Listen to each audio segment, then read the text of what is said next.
You just said, I want to leave the EU, Prime Minister. Well, why don't you get on with it and bring in the commencement order for a start? I mean, that wouldn't be a bad way to begin.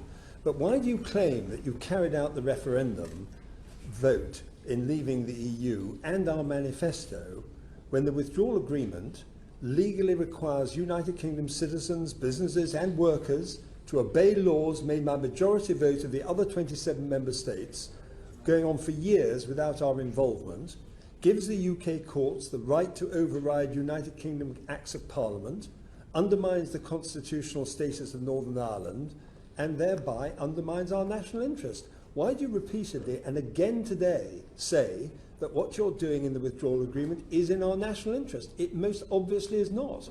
Well, you said at the beginning of your question that I'd said, as I just have, that I want us to leave the European Union, and you thought I should get on with it.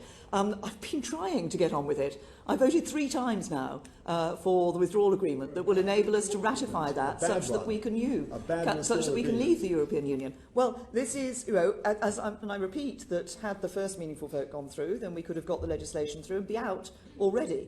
But I do not accept the description that you have given of the position that the United Kingdom will be in, on the basis of the withdrawal agreement and the proposed future relationship that we'll negotiate in phase 2 with the European Union. I could go through the specific issues if you like, but it is not the case. It is very clear that it is not the case that we are going to see the continued remit of the European Court of Justice here in the United Kingdom.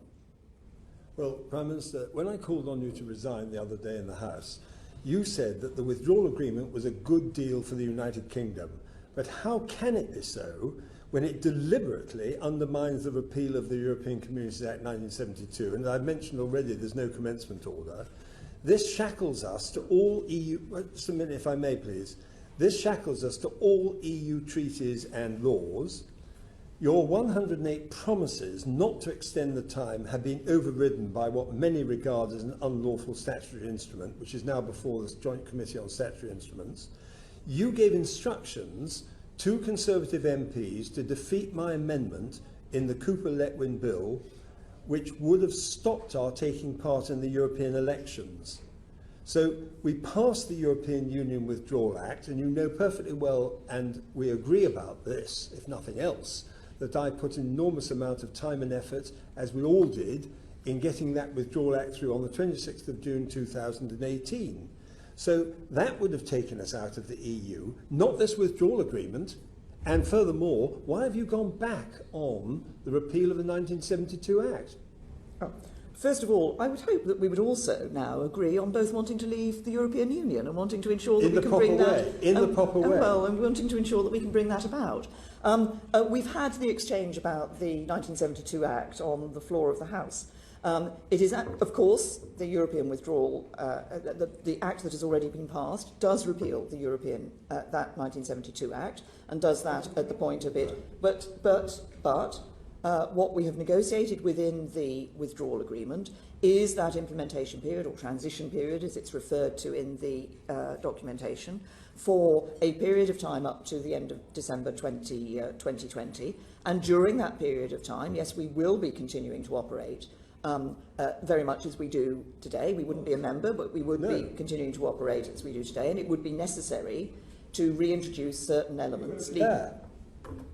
We won't be there, Prime Minister. We will have laws passed upon us by 27 other member states without our involvement, taken behind closed doors without even a transcript. That is not anything less than castrating the United Kingdom Parliament. And that is, first of all, it is, if you look at the timetables that are taking place in relation to directives from the European Union, actually, I think with your experience in the European Scrutiny Committee, I'm sure you know that it isn't the case that you suddenly get a lot of laws passed by the European Union within the period of what would effectively be 12 months. Accelerated procedures. Accelerated procedures. But secondly, what we're talking about is the implementation period, We are not talking about the future relationship with the European Union. We're talking about a transition period that enables people to be able to have a smooth and orderly exit at the point at which we leave, that gives businesses an absolute certainty about the basis on which they will be operating at that point in time,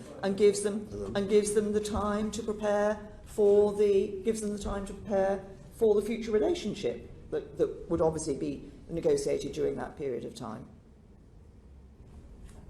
Don't agree. Interview will now We know.